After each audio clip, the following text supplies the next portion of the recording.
የሐዋርያት ሥራ ምዕራፍ 12 በጌታ በኢየሱስ ስም አነበዋለሁ። በዚያም ዘመን ንጉሥ ሄሮድስ መከራ ያጸነባቸው ዘንድ ከቤተ ክርስቲያኑ በአንዳንዶቹ ላይ እጁን ጫነባቸው። ዮሐንስንም ወንድም ያዕቆብን በሰይፍ ገደለው። አይሁድንም ደስ እንዳሰኛቸው አይቶ ጨምሮ ጴጥሮስን ደግሞ ያዘው።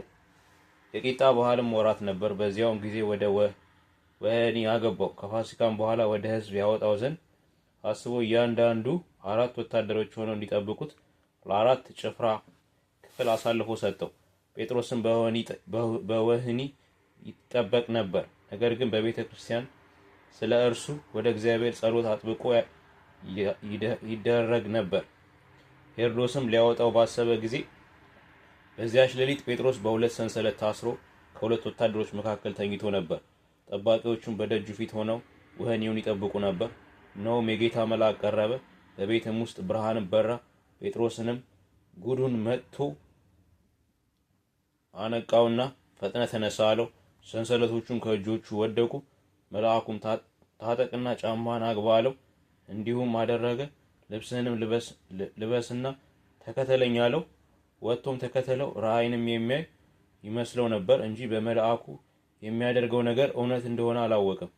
የመጀመሪያውንና የሁለተኛውንም ዘብ አለፈው። ወደ ከተማ ወደሚያወጣው ወደ ብረቱ መዝጊያ ደረሱ። እርሱም አውቆ ተከፈተላቸው። ወጥተውም አንዲት ስላች አለፉ። ወዲያውም መልአኩ ከእርሱ ተለየ። ጴጥሮስም ወደ ልቡ ተመልሶ ጌታ መልአኩን ልኮ ከሄሮድስ እጅና የአይሁድ ሕዝብ ይጠብቁት ከነበረው ሁሉ እንዳዳነኝ አሁን በእውነት አወቅኩ አለ። ባስተዋለም ጊዜ እጅግ ሰዎች ተከማችተው ይጸልዩበት ወደ ነበረው ማርቆስ ወደ ተባለው ወደ ዮሐንስ እናት ወደ ማርያም ቤት መጣ። ጴጥሮስም የደጁን መዝጊያ ባንኳኳ ጊዜ ሮዴ የሚሏት አንዲት ገረድ ትሰማ ዘንድ ቀረበች። የጴጥሮስ ድምፅ መሆኑንም ባወቀች ጊዜ ከደስታዋ የተነሳ ደጁን አልከፈተችም። ነገር ግን ወደ ውስጥ ሮጣ ጴጥሮስ በደጅ ፊት ቆሞ እንዳለ አወራች። እነርሱም አብደሻል አሏት። እርሷ ግን እንዲሁ እንደሆነ ታስረግጥ ነበር። እነርሱም መልአኩ ነው አሉ። ጴጥሮስ ግን ማንኳኳቷን አዘወተረ። ከፍተውም አዩትና ተገረሙ። ግን ዝም እንዲሉ በእጁ ጠቅሶ ጌታ ከወህኒ እንዴት እንዳወጣው ተረከላቸውና ይህን ለያዕቆብና ለወንድሞች ንገሩ አላቸው። ወጥተውም ወደ ሌላ ስፍራ ሄደ።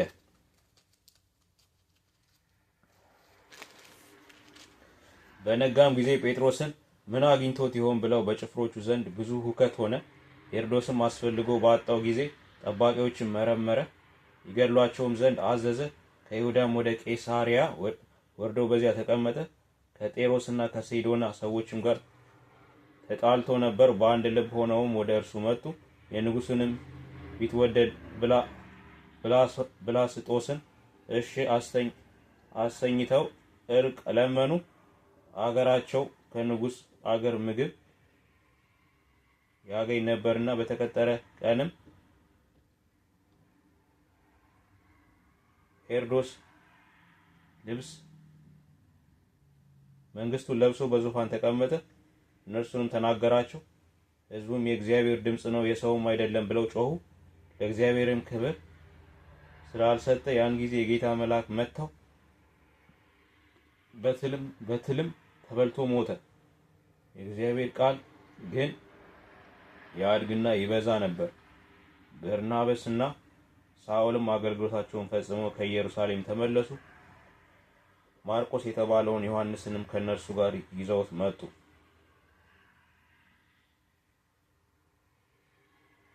የሐዋርያት ሥራ ምዕራፍ 13 በአንጾኪያም ባለችው ቤተክርስቲያን ነቢያትና መምህራን ነበሩ። እነርሱም በርናባስ፣ ኔጌር የተባለው ስምዖንም፣ የቄራናው ሉኪዮስም፣ የአራተኛው ክፍል ገዥ የሄሮድስም ባለሟል ምናኤ፣ ሳኦልም ነበሩ።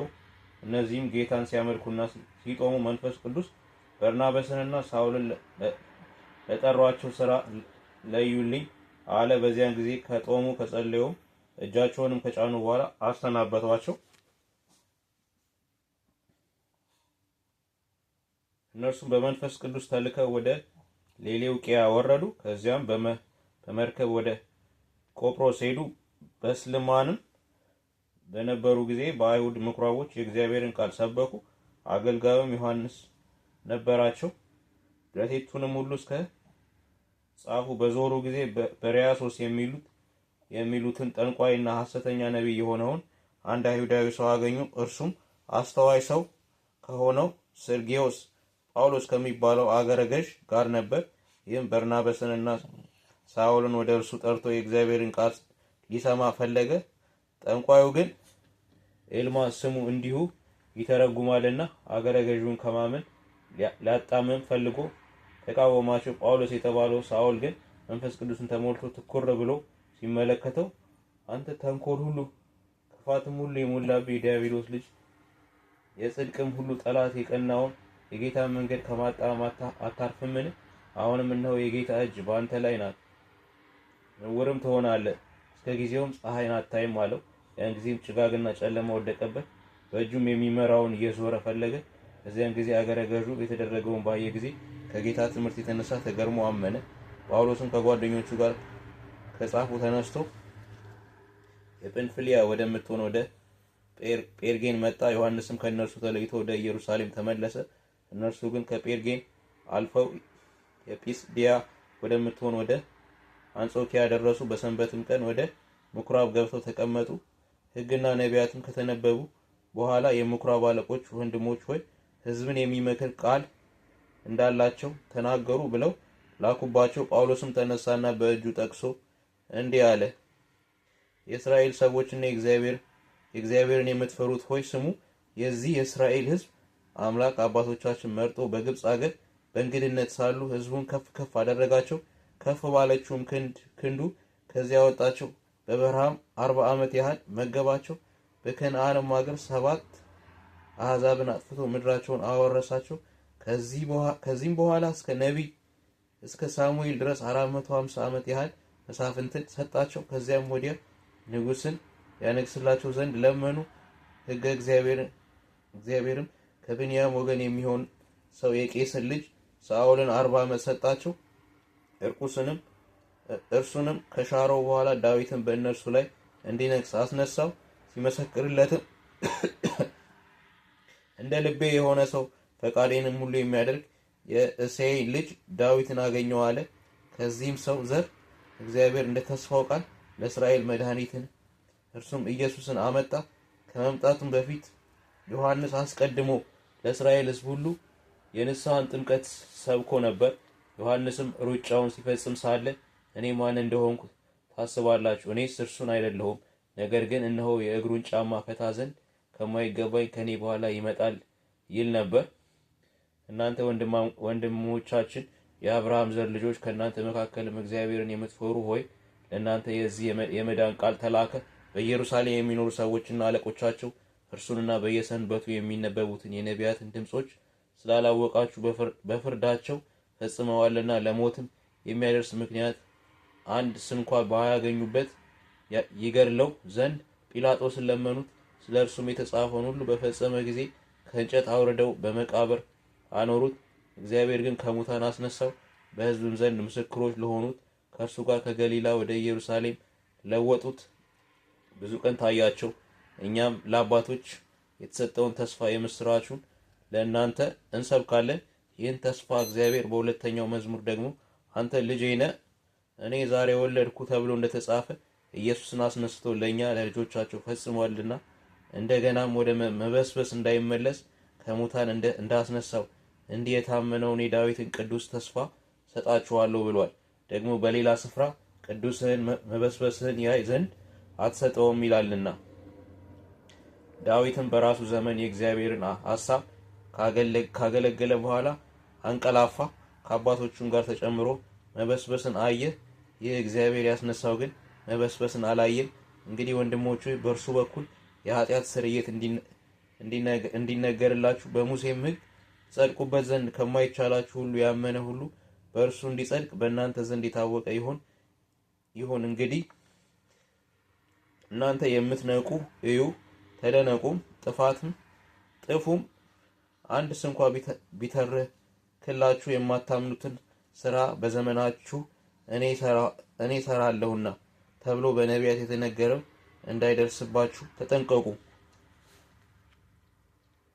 በወጡም ጊዜ ይህን ነገር በሚመጣው ሰንበት ይነግሯቸው ዘንድ ለመኗቸው።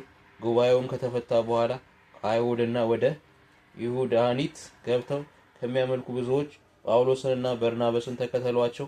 እነርሱም ሲነግሯቸው በእግዚአብሔር ጸጋ ጸንተው እንዲኖሩ አስረዷቸው።